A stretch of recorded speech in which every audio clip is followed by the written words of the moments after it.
The caseworker didn't look at him when she slid the folder across the desk. It was a thin thing, that folder. Marcus remembered thinking how strange it was that 18 years could be reduced to something so flimsy. A few forms, a couple of court stamps, a single Polaroid photograph paper clipped to the inside cover, him at maybe 6 months, wrapped in a blue blanket, held by hands he couldn't remember. The caseworker's name was Diane. She'd been his caseworker for 3 years, which made her the longest-serving adult in his life since the group home on Grace Street. She still called him Marcus instead of you, or that one, or the coal boy, and he supposed that counted for something. "There's a check," Diane said. Her voice had the flat quality of someone who had said this exact sentence hundreds of times before. $43 and some change, it's not much. The paper felt warm from the printer. $43.17. He folded it once, then again, and put it in his pocket next to the folded photograph of a baby he didn't recognize being held by hands he'd never known. "You have a bus voucher," Diane continued. "Greyhound, one way to anywhere in the state, valid for 30 days. She pushed a second piece of paper toward him. He could see the perforated edges where it had been torn from a larger sheet. His name was typed in the TO field. The from field was blank. "Anywhere," Marcus said. "Anywhere." He thought about asking her what she would do, where she would go. But he could see in the way her eyes kept drifting to the clock on the wall behind him that she had already moved on to the next file, the next name, the next 18-year-old she would hand a bus voucher and a $43 check to before the week was over. He stood up. The chair made a sound against the linoleum, a dry scrape that seemed too loud for the small room. "Marcus." He turned around. Diane had her hand on the folder now. She was looking at the Polaroid. For a moment, her face did something he hadn't seen before. It softened, just slightly, in a way that suggested she was seeing something other than paper and stamps and typed case numbers. "I hope," she said, and then stopped. She looked at the clock. She looked back at the folder. "I hope you land somewhere good." Marcus nodded. He didn't know what else to do. The door closed behind him with a sound that was final without being dramatic. The hallway smelled like floor wax and old coffee and something else, something institutional and grey that had followed him from one placement to another for as long as he could remember. He walked past the bulletin board with the faded flyers, past the water fountain that hadn't worked since he'd first come here at 15, past the window where a woman he didn't recognize was typing something into a computer with the kind of focus that suggested she was trying very hard not to see him. Outside, the sun was too bright. He stood on the concrete steps and let his eyes adjust. The parking lot was nearly empty, a blue sedan with a dented door, a pickup truck with a tool chest in the bed, a motorcycle that looked like it hadn't moved in months. He pulled the check from his pocket again, $43.17. He pulled the bus voucher from his other pocket, one way to anywhere in the state. He pulled the Polaroid from his wallet, because he'd learned years ago that paper folded too many times would tear, and the photograph was the only thing he had that proved he'd existed before he could remember existing. The baby in the photo wasn't crying. That struck him as strange. Most babies in photographs cried, didn't they? Or laughed. This one just looked at the camera with eyes that seemed too large for its face, as if even then, even at 6 months, it was trying to figure out where it was and who was holding it and why. Marcus folded the photo carefully and put it back in his wallet. He walked to the bus station because he couldn't afford the fare to ride there. It was 3 miles, which gave him time to think about where anywhere might be. The bus station smelled like diesel and stale popcorn, and the particular kind of exhaustion that comes from sitting in a plastic chair for 6 hours, waiting for a ride that might or might not show up on time. Marcus stood in front of the departure board for a long time. He didn't have a phone anymore. Not one that worked anyway. The prepaid he'd bought 3 months ago had run out of minutes, and he'd spent his last $10 on a sandwich and a bottle of water 2 days ago, which meant the phone was just a dark rectangle in his pocket now, useful only for the weight of it. The board listed maybe 20 destinations: Richmond, Roanoke, Norfolk, Charlottesville, names that meant nothing to him except as lines on a map he'd studied once in a geography class he'd been pulled out of after 6 weeks because the foster family had moved and there wasn't room in the new district. He closed his eyes and pointed. When he opened them, his finger was aimed at a town called Harland Springs. He'd never heard of it. He looked at the schedule. The bus left in 47 minutes. It would take 3 hours to get there. After that, the voucher was used up, and he would be wherever he was with $43 and a duffel bag and a photograph of hands he didn't remember. He bought a ticket. The woman behind the counter didn't ask him why Harland Springs. She didn't ask him anything at all. She just took the voucher, typed something into her terminal, and handed him a slip of paper with a seat number on it. Gate 4, she said. Don't be late. Marcus wasn't late. He'd never been late for anything in his life, because being late meant drawing attention, and drawing attention meant questions, and questions meant explaining. And explaining meant telling people that you were nobody's child, and telling people that usually made them look at you the way Diane had looked at the clock on the wall, like they were already calculating how quickly they could stop seeing you. He found his seat in the back. The bus was maybe a third full. An older woman with a shopping bag full of yarn, a man in work boots who fell asleep before they left the station, a teenager about his age wearing headphones so large they looked like earmuffs, staring out the window with the particular blankness of someone who was going somewhere they didn't want to go. The bus pulled out at 2:17. Marcus watched the city dissolve through the window. First the buildings, then the strip malls, then the houses, then nothing but trees and highway and the occasional billboard for things he couldn't afford. He tried to remember the last time he'd been on a bus. It had been a school bus, probably, maybe third grade. The foster family had lived far enough from the school that he'd qualified for transportation. He'd sat in the third row, behind a girl with braids who always shared her crackers with him. And he'd pretended that the bus was taking him home to a house where someone would ask him about his day and help him with his homework and make sure he'd eaten something besides the free lunch they gave everyone. But that was before the foster family had decided they couldn't keep him. Before the social worker had come to the school in the middle of the day and pulled him out of class and driven him to a different house with different people who looked at him the same way, like he was temporary, like he was a placement, like he was a folder on a desk that would eventually be closed. The bus hit a bump and Marcus's head touched the window. The glass was cold. He left it there and watched the trees blur past until the motion made his eyes heavy. He slept for maybe an hour. When he woke up, the bus was pulling into a town. Harland Springs was smaller than he'd expected. The bus station was just a covered bench next to a gas station that also sold bait and fishing licenses and scratch-off lottery tickets. A sign hung above the door, Birchfields, with the second C partially faded so it looked like Birchfields. Marcus stepped off the bus with his duffel bag. The air smelled different here, cleaner, but heavier, like soil and something green. He couldn't name it because he'd never lived anywhere long enough to learn the smell of a place. The bus driver unloaded 2 boxes from the cargo compartment. One was marked fragile in red marker. The other was a cardboard box taped so many times it looked more tape than box. Neither of them were his. The bus pulled away. The exhaust curled in the air for a moment and then disappeared. And Marcus was alone on a bench next to a gas station in a town he'd never heard of with $43 in a duffel bag and no plan. He stood there for a long time, long enough that the man inside the gas station, Birchfield probably, or Birchfield's son, came out and stood in the doorway with his arms crossed, watching him. "You need something?" the man called. Marcus shook his head. "Waiting for someone?" Marcus shook his head again. The man looked at him for another moment. Then he went back inside, and the bell on the door chimed, and Marcus was alone again. He started walking. He didn't know where he was going. He just knew he couldn't stay on the bench, because staying on the bench meant being seen, and being seen meant questions, and questions meant... He stopped walking. He was standing in front of a hardware store. The windows were clean, but the paint on the door was peeling. A sign hung above the awning, Gutierrez Hardware and Supply, Est, 1972. In the window, there was a display of hammers and screwdrivers arranged in a fan pattern around a handwritten sign that said, W.E. Still Fix Things Here. Marcus looked through the glass.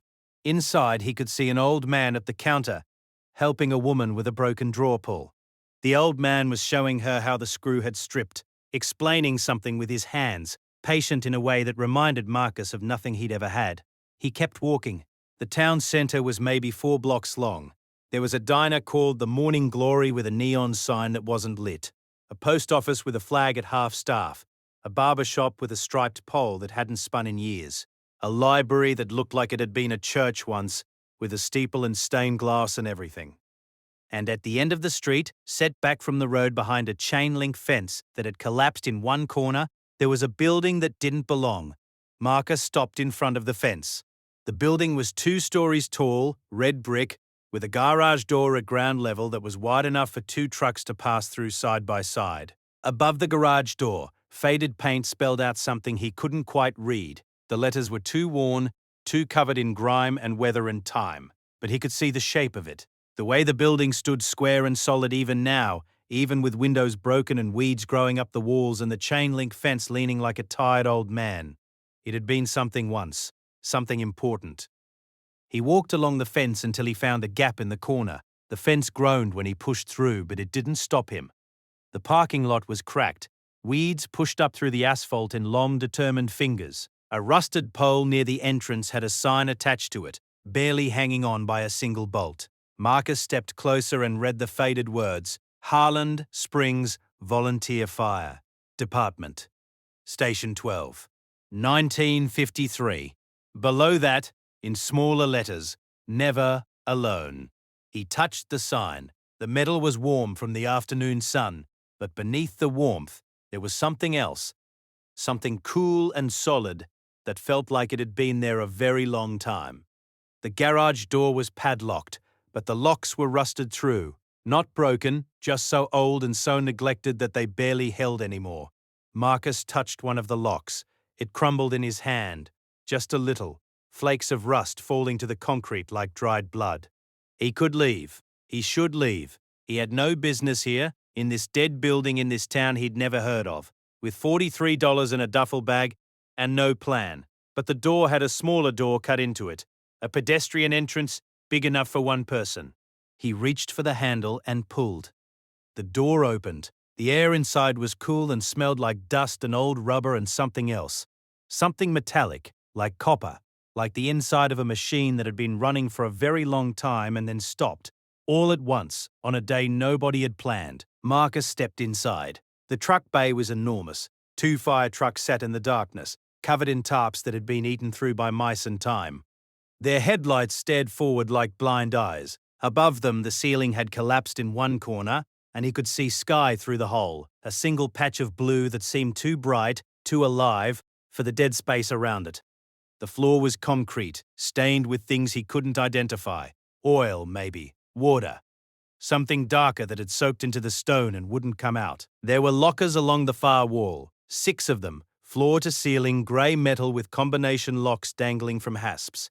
Some of the lockers were open, some were closed. All of them were covered in a fine layer of dust that suggested nothing had touched them in years. Marcus walked to the nearest open locker. Inside there was nothing but a single work glove curled on its side like a sleeping animal. He picked it up. The leather was stiff, cracked.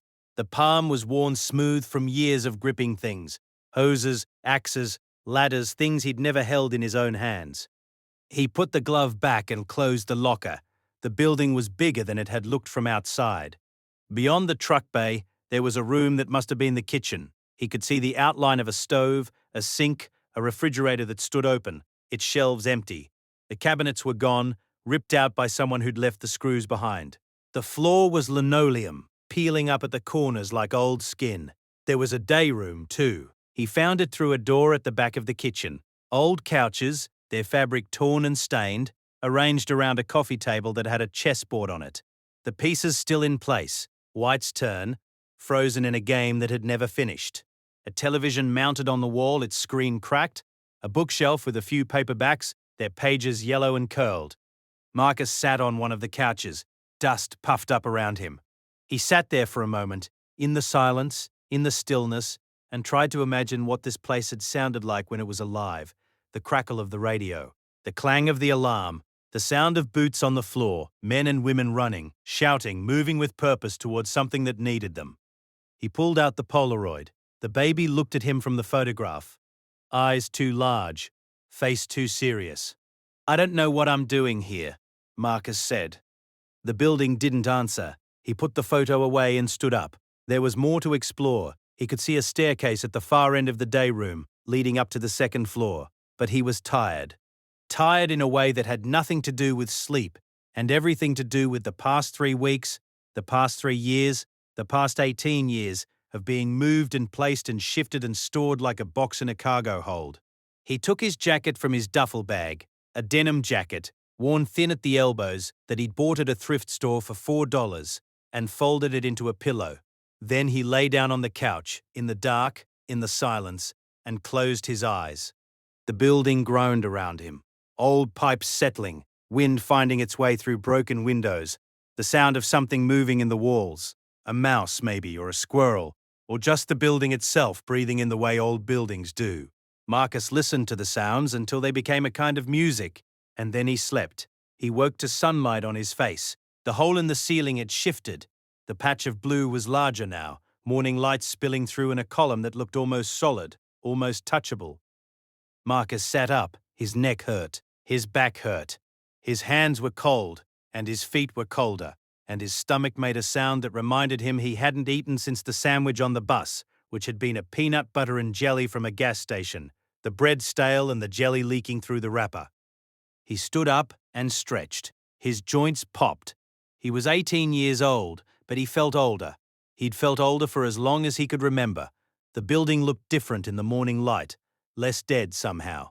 The dust motes in the sun column made the air look thick, almost liquid. The chessboard on the coffee table cast long shadows. The cracked television screen caught the light and threw it back in fractured rainbows. Marcus walked to the window. The glass was too dirty to see through clearly, but he could make out shapes. The street, the hardware store across the way, a pickup truck parked at the curb with a tool chest in the bed. He turned back to the room. His eyes drifted to the lockers again. 6 grey metal boxes bolted to the wall. He'd noticed them yesterday, but he hadn't looked closely. Now in the morning light, he saw something he'd missed. The wall behind the lockers was different. It was cinder block. The rest of the building was brick, interior walls mostly drywall or plaster, but this section, this 6-foot stretch behind the lockers, was concrete block, painted a colour that might have been blue once, but had faded to something closer to grey. Marcus walked to the lockers. He touched the cinder block. It was cool. Cooler than the rest of the building. Cooler than it should have been. He pressed his ear to the wall. There was a sound. Faint. Almost nothing. But it was there. A hollow sound, like air moving through a space that was larger than the space he was standing in. He stepped back and looked at the lockers again. 6 of them bolted to the cinder block wall with bolts that looked newer than the rest of the building. Not new, exactly, but newer. Less rust. Less wear. The lockers weren't original. Someone had put them here. Someone had bolted them to this wall for a reason. Marcus grabbed the edge of the first locker and pulled. It didn't move. He pulled harder. Nothing. He grabbed the second locker, then the third, then the fourth. They were solid, immovable. But the fourth locker had a seam that shouldn't have been there, because lockers didn't have seams. Lockers were single pieces of metal stamped and folded and welded together. He ran his fingers along the seam. It was thin, barely visible, but it was there. And when he pressed on the side of the locker, just below the seam, something clicked. The locker door swung open. Not the front door, the side. The whole side of the locker hinged along the back edge, swinging open to reveal not the inside of the locker, but a gap, a space between the lockers and the cinder block wall, a space just wide enough for a person to squeeze through. Marcus looked at the gap. It was dark in there, dark and cool with that same hollow sound he'd heard before, air moving through a space that shouldn't exist. He took a breath. Then he turned sideways and stepped into the gap. It was a hallway, narrow, maybe 2 feet wide, with walls of rough concrete on either side. The floor was concrete too, smooth and cold, sloping downward at a gentle angle. The air was colder here and still, and smelled like dust and old paper and something else, something sweet, like dried flowers, like a room that had been closed for a very long time. Marcus moved forward slowly, one hand on each wall, feeling his way. The darkness was absolute. He couldn't see his own hands, couldn't see his own feet, couldn't see anything except the darkness pressing against his eyes. He counted his steps, 10, 20, 30. At 32, his foot touched something, a step, a drop, a change in the floor. He reached down and felt wood, old wood, rough and splintered but solid.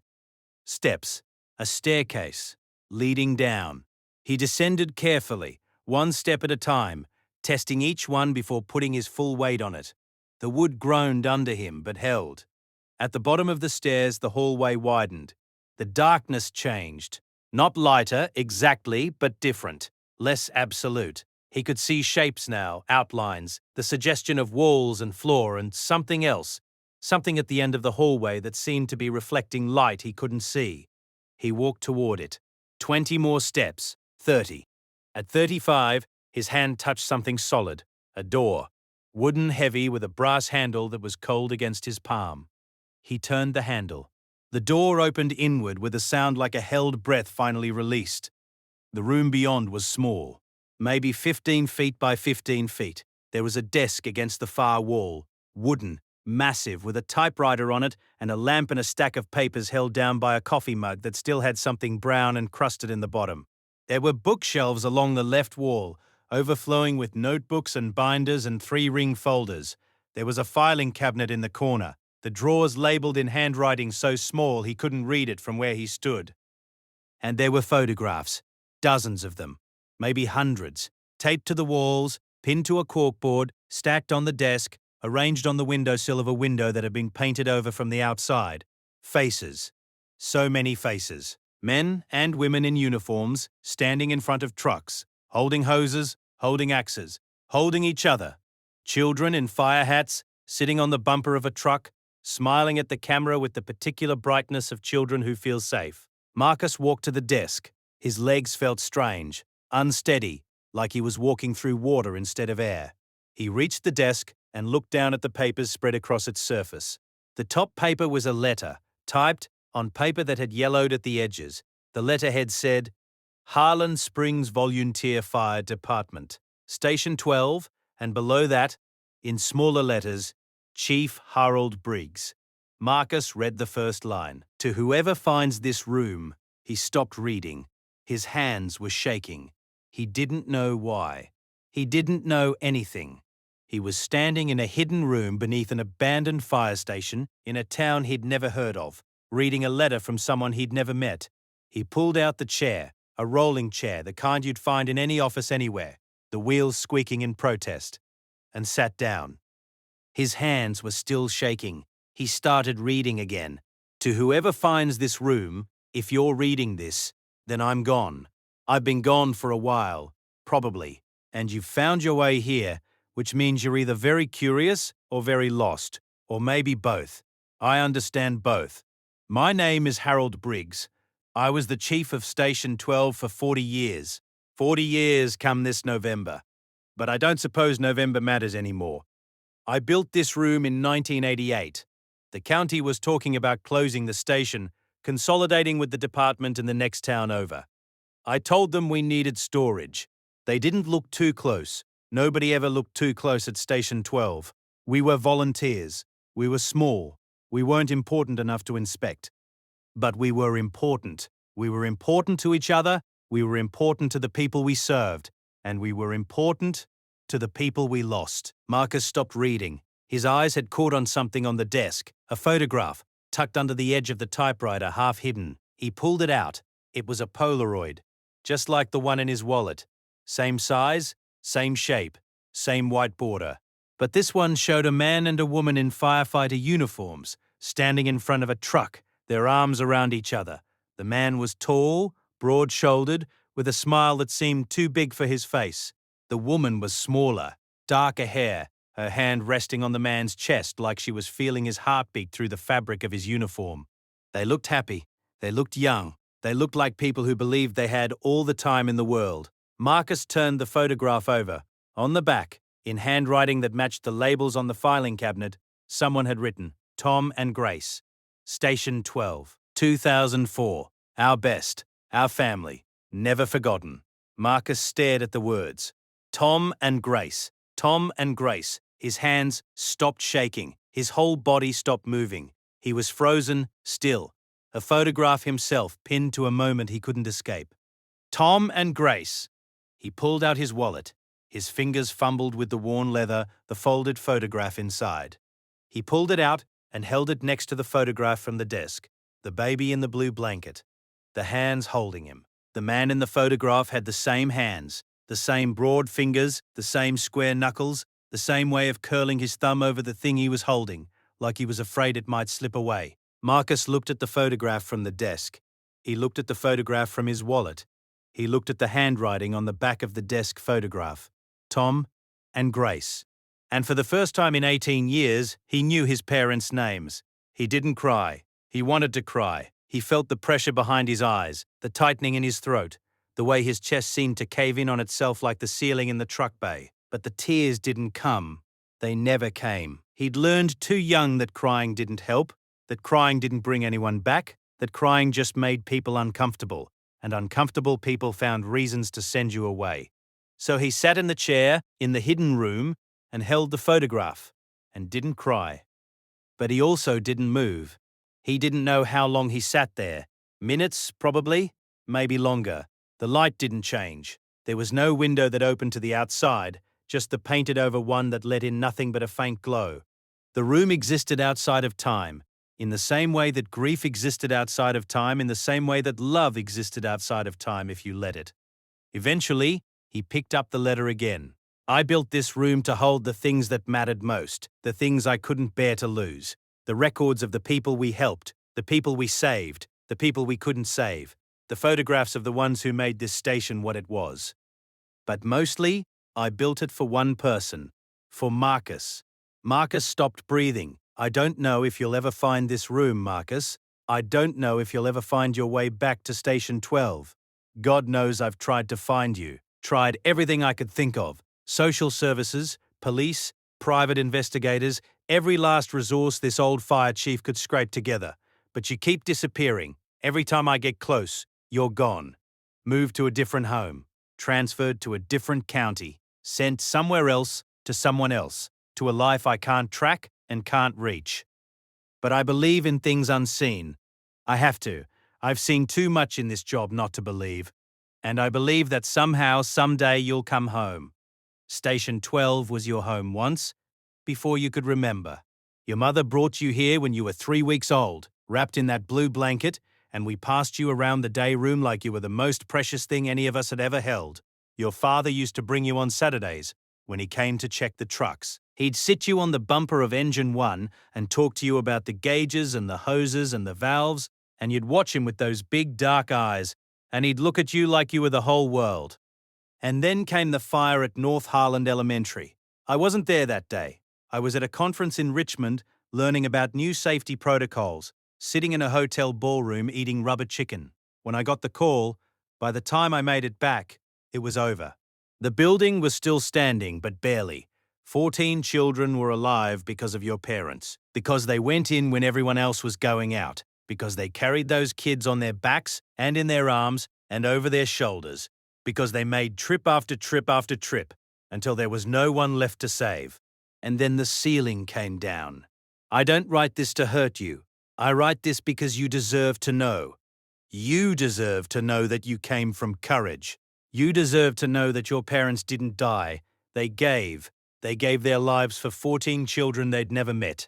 And I have to believe that if they'd had the choice, they would have made the same decision 1,000 times over. I've kept everything.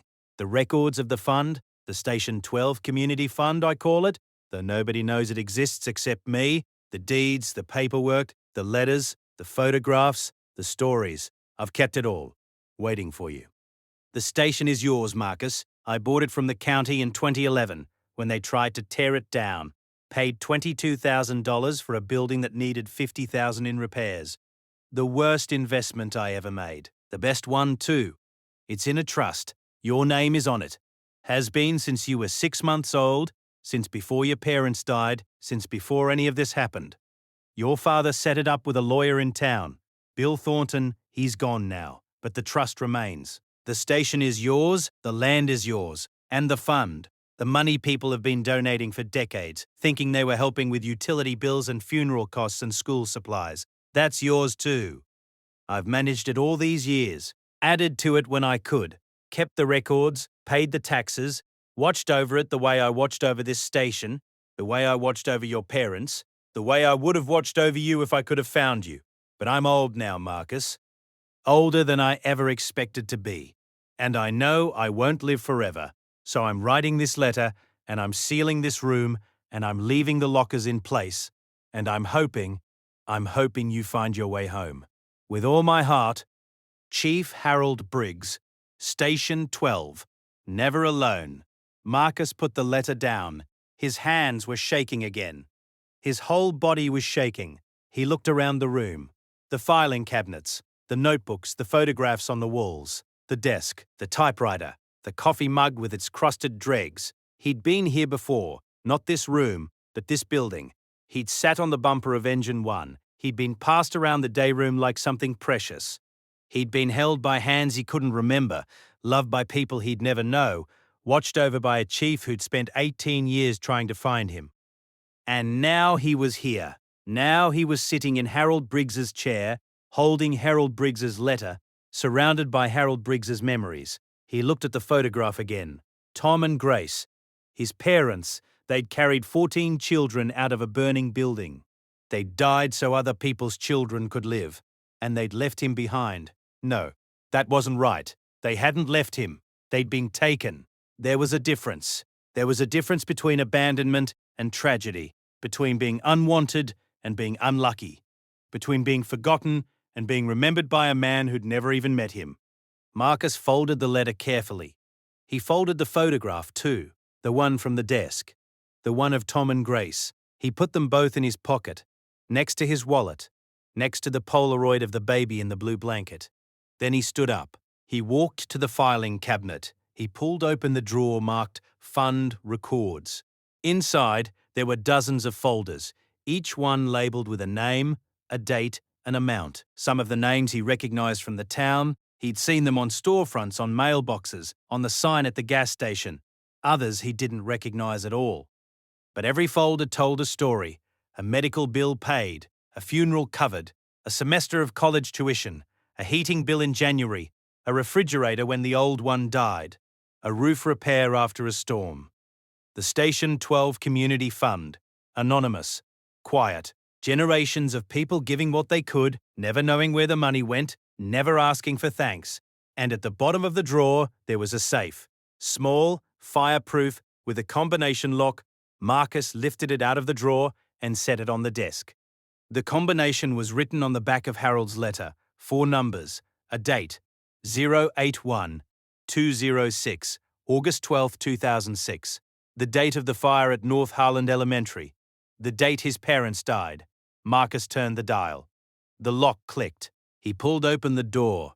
Inside the safe there were 3 things: a deed, the station, the land, his name typed on the line marked Grantee, a bank book, a savings account with a balance of $327,843.17. The Station 12 Community Fund. Harold's careful handwriting in the margins, noting every deposit, every withdrawal, every transaction for 30 years. And a photograph, a small one, wallet-sized, tucked into an envelope. Marcus pulled it out. It was him, at maybe a year old, sitting on the floor of the day room, surrounded by firefighter helmets. He was laughing, really laughing, mouth open, eyes scrunched. The kind of laugh that babies have when they're completely, utterly safe. On the back, in Harold's handwriting, our boy. Station 12. Never alone. Marcus sat down in the chair again. He looked at the photograph. He looked at the deed. He looked at the bank book. $327,000. A building that needed $50,000 in repairs. A town he'd never heard of. A hidden room full of memories. A chief who'd spent 18 years waiting for him. He didn't know what to do. He didn't know anything. He was 18 years old with $43 in a duffel bag and no plan. But for the first time in his life, he had something else too. He had a place. The sun was setting when Marcus climbed the stairs and pushed through the gap between the lockers. The truck bay was darker now, the column of light from the hole in the ceiling gone, replaced by the long shadows of early evening. He walked to the window and looked out. The hardware store across the street was still open. He could see lights on inside, the old man still at the counter, doing something with his hands.